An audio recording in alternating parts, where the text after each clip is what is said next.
Hi everyone, PV here, and welcome to my new YouTube video. And this week's video is going to be a little bit different than normal because it's not going to be focused on competitive Magic. Most of the time when I do a video for this channel, my goal is to teach you how to play the game, is to make you a better Magic player. It's definitely a competitive focused channel. But this week, I want to talk about my favorite tournament locations. So what are the top 5 cities that I visited for Magic, and the top 5 cities that I wish every tournament was held on. And I'll talk about why I think these cities are the best, why I want to go back to them every time, and also give you some stories of things that happened that have created good memories for me in these cities. So hopefully, even though it's not going to make you a better Magic player, it still gives you a glimpse on how I live my life and how professional players in general live their lives. What goes on when we go to a tournament that is not the tournament itself.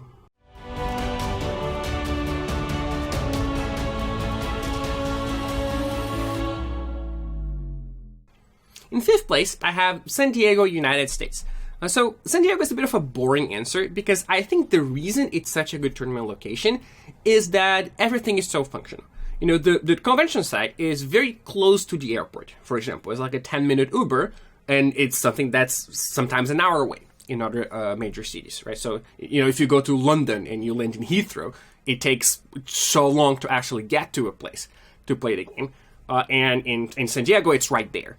And then there's this big strip with a lot of cool restaurants and hotels and stuff that is walk distance for the convention center. So everything is just so functional. The convention center itself is great. So you get to the airport, you take your 10-minute Uber to your hotel, which is right next to a ton of restaurants and a ton of stuff to do, which is right next to the convention center, which is great. And the weather is always great in San Diego. So everything in San Diego just works, and that's what makes it a good tournament location. But as far as stories go, there's not much that happened there for me specifically, so that's why it's a bit boring, but I felt like I should mention it because this is the type of stuff that a tournament player might consider. When you're flying to the same location over and over, having these conveniences, having this stuff just be there for you, just everything in the same location, everything working, everything good, is something that is worth a lot, and San Diego is the best city in terms of that. The biggest downside of San Diego for me is that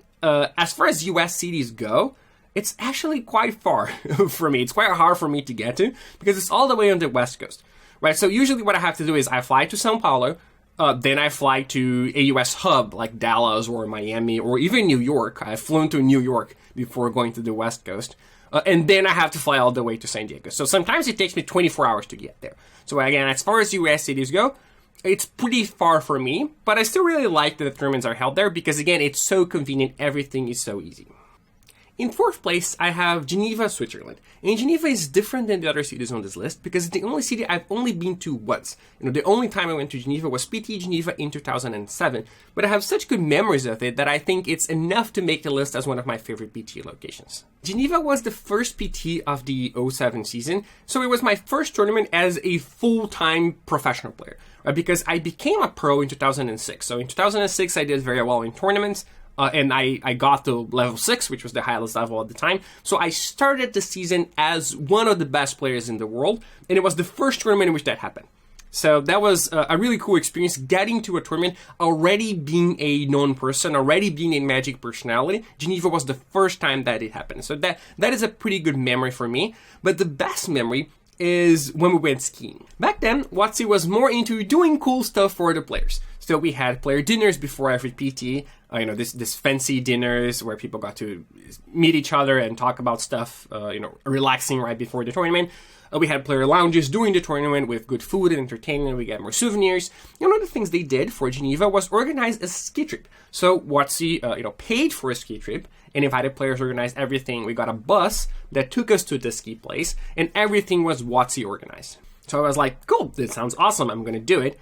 And the thing is, I had never seen snow before in my life, and I realized this is quite unusual for a lot of you who grew up with snow and live in colder places, but I live in Brazil.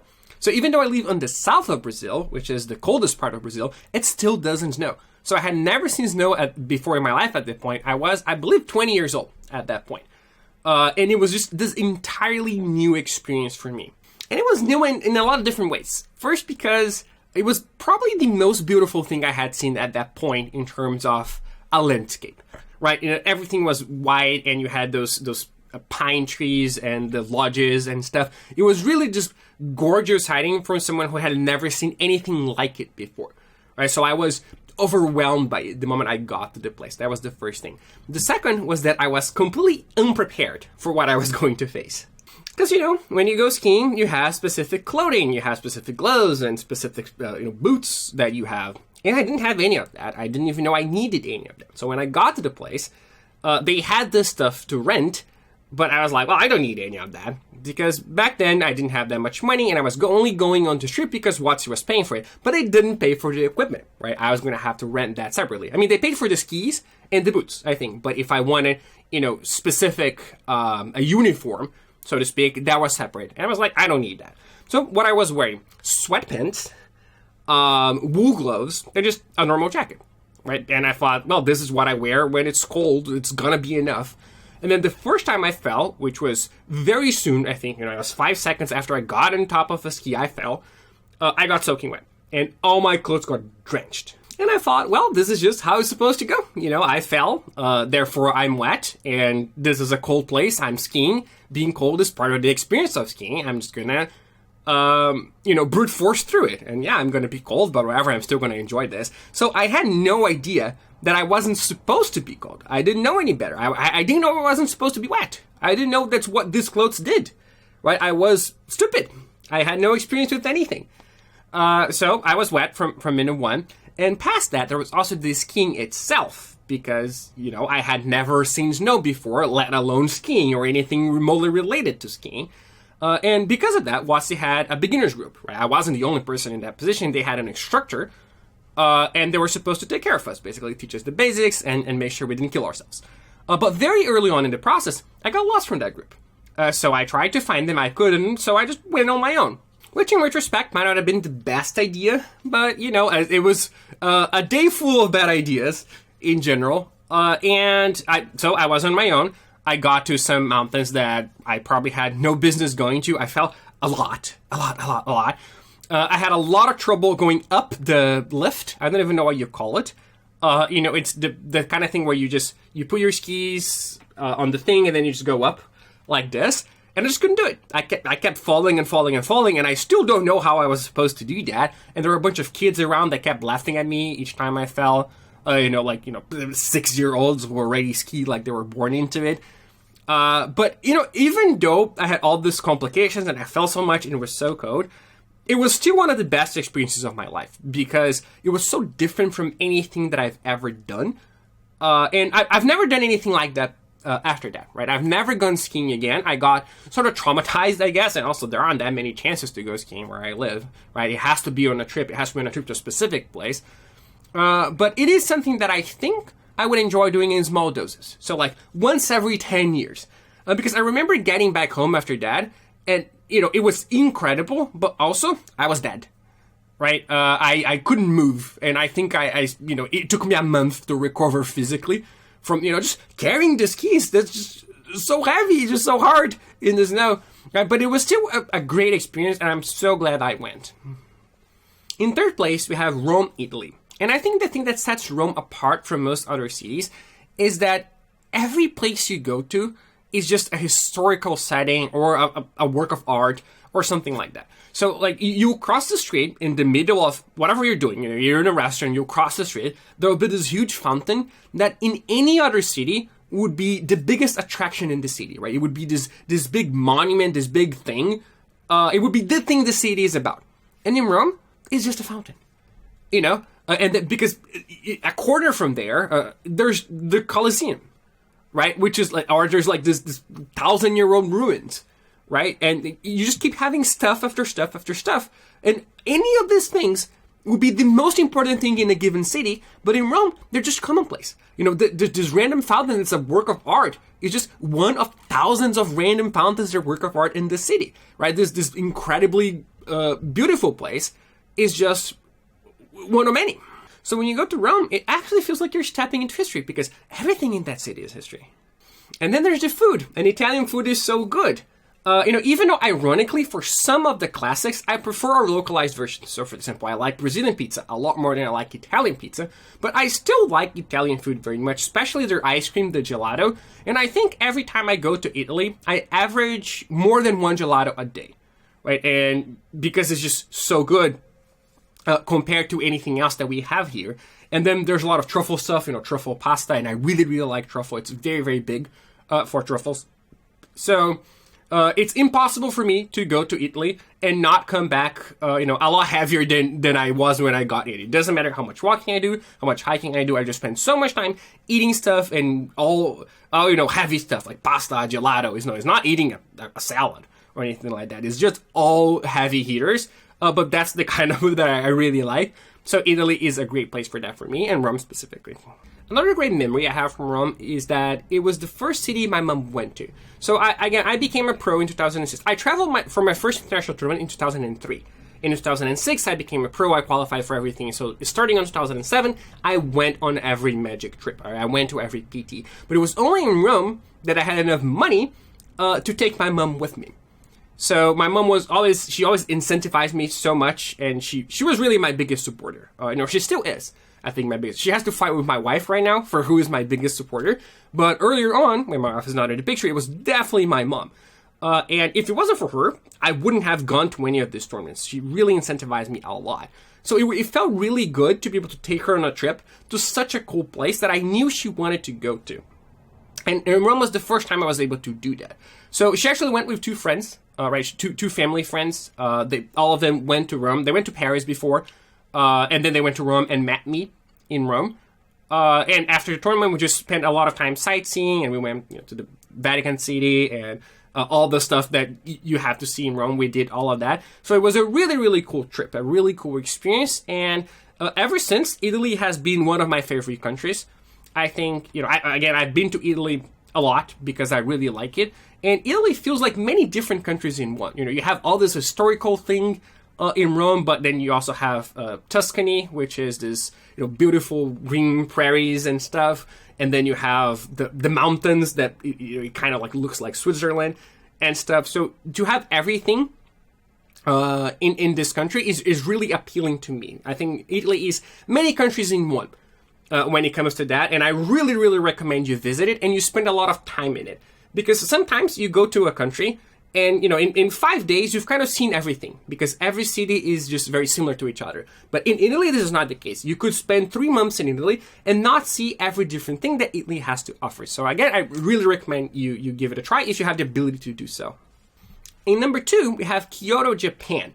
And here, it's really just Japan in general, right? But I chose Kyoto because I think Kyoto is the best of the Japanese cities that I visited because, again, historically speaking, there's so much, and there's Nara right after with the deers and the Buddha and stuff. And I've been there more than once. We had more than one tournament in Kyoto. And also, I won a Pro Tour in Kyoto, so I have great memories from that as well. But really, all of Japan is just fantastic, and for multiple reasons. And one of the reasons Japan is so good is the food, because sushi is my favorite food, and the sushi in Japan is just leaps and bounds better than anywhere else. Maybe the top-end sushi places in other places are similar or can compete with Japanese sushi.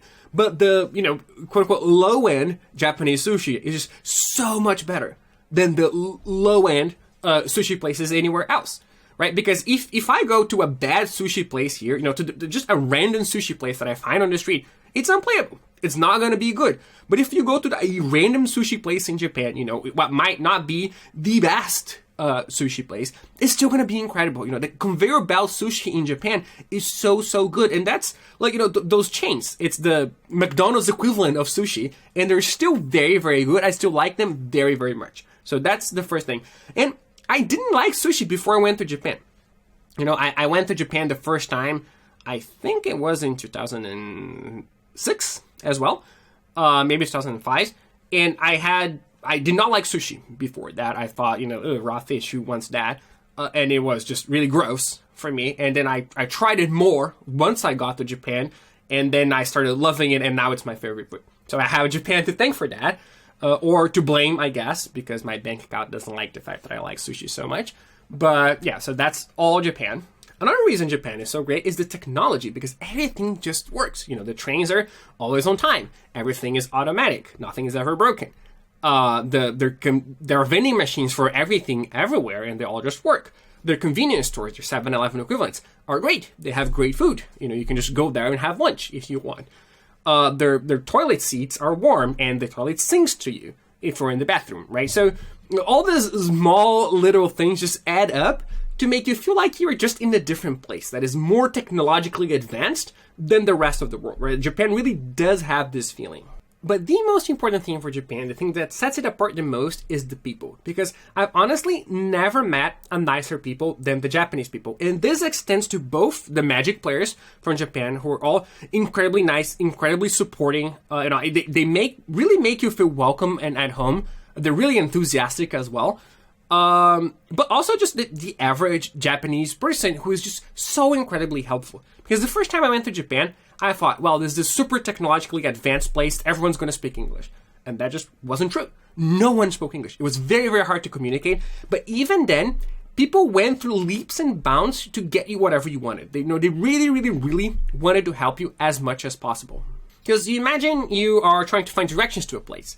And then you go up to someone, you approach them, and you don't speak their language, and they don't speak yours. That's usually the end of the conversation, right? It's like, sorry, I can't help you, find someone who can. I'm going to go on my merry way. In Japan, it's not like that. In Japan, they'll draw stuff for you, they'll look it up on their phones, they'll try Google Translate, they'll make gestures, they sometimes walk some places with you, and because everyone is just incredibly helpful, incredibly nice. And this is really something that you don't see everywhere. Right? They really make you feel welcome, I think, wherever you are. My experience with Japan was that they always made me feel so welcome. I think they're the nicest people on the planet, personally. At this point, the Japanese people are the one that impressed me the most when I visited. So it's the main reason I like going back there so much. And unfortunately, it's been a while since we had a tournament there, but I think I've been to Japan 6 times. In my life already. We had 6 tournaments there, and it was always incredible. It's definitely one of my favorite places because all of those things, right? The food, the place is beautiful, and the technology, but most of all, the people who are just so nice and embrace you so much and make you feel so welcome. And in first place, we have Honolulu, Hawaii. And obviously the fact that I just won Worlds there helps. It doesn't hurt its case. But Honolulu was also my favorite city before that happened as well. And I think it's really incredible because it's a mix of 2 very different things.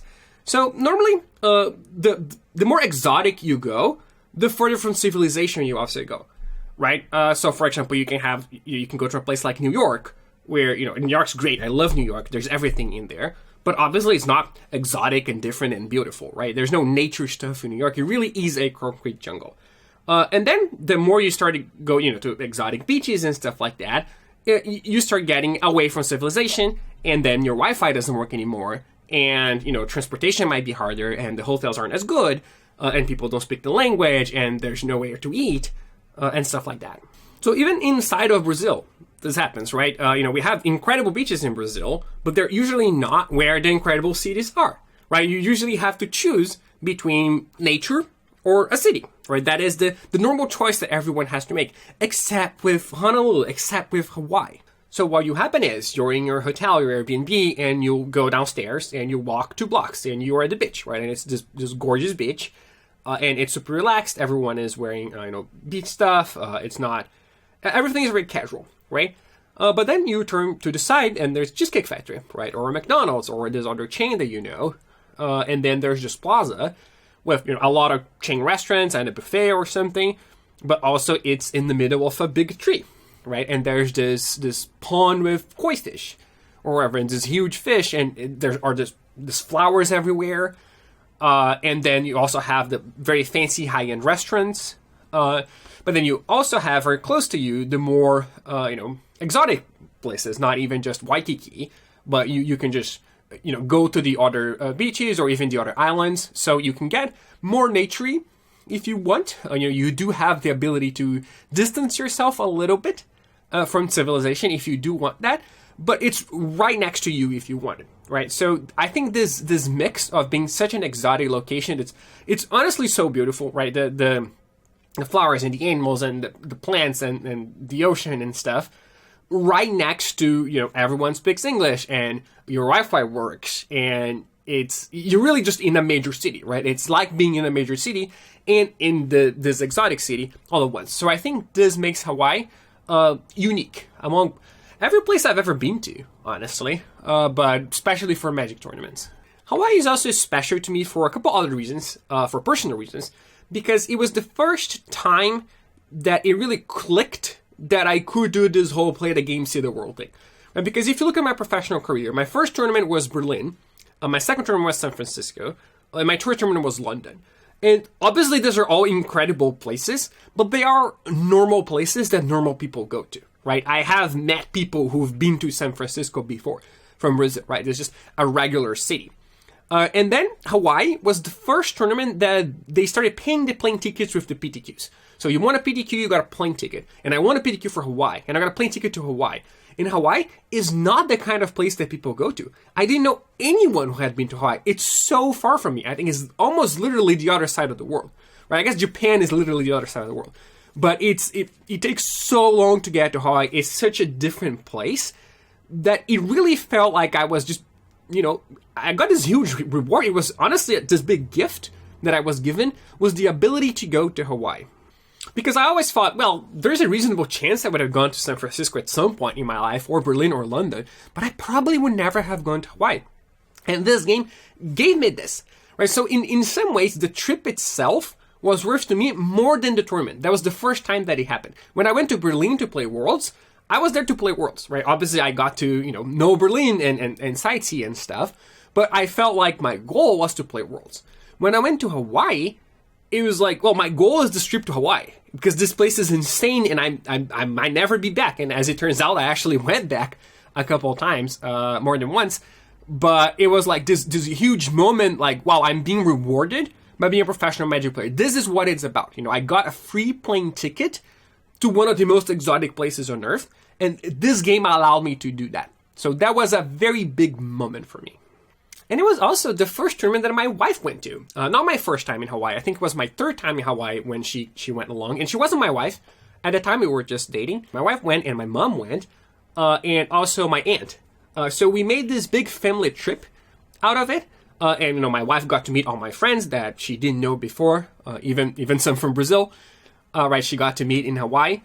And we got, we went diving and we went sightseeing after that and did a ton of different stuff and got to meet this place. And I got to introduce to both my wife and my mom and my aunt my favorite city in the world, right? So it was really, really magical that this was the first trip that she went to. So yeah, this is what I got for today. This is my top 5 Magic tournament locations and locations that I wish to revisit. Right, if we do have live tournaments again. I'm not sure when that will happen, but I'm hoping that we do and that some of them at least aren't in locations like this. And again, this was a different thing, right? This is not what the channel usually is about. You don't have to worry if you're just here for the competitive part. The channel is still going to be a competitive channel. The goal is still to teach you how to play Magic better. So we're going to go back to that next week. But if you do like this type of video, or I guess if you don't like it, tell me either way, right? I want to know what my audience wants to read. If there is interest for this more casual, relaxed stuff, or if we should just all be competitive all the time, make sure to let me know in the comments, or on Discord, or on Twitter. I'm always available. And if you want to support my work a little bit more and get some extra perks on top of it, make sure to check out my Patreon page. It's patreon.com/PVDDR. And special thank you to my biggest supporters: Adam Rensen, Adrian Camilleri, Danielle Luz, Foxy, Fernando Vizeu, Geoffrey Whitehead, Harlequin the King, Igor Petrov, Jaime Gonzalez, Calvin Pang, Kevin Massey, Lawson, Mattia Giardini, Richard Gurgis, Silvia Leticia, TJ Webb, Thomas Pokorny, and Dmitry Kilmov. I really appreciate the support, and I'll see you next week.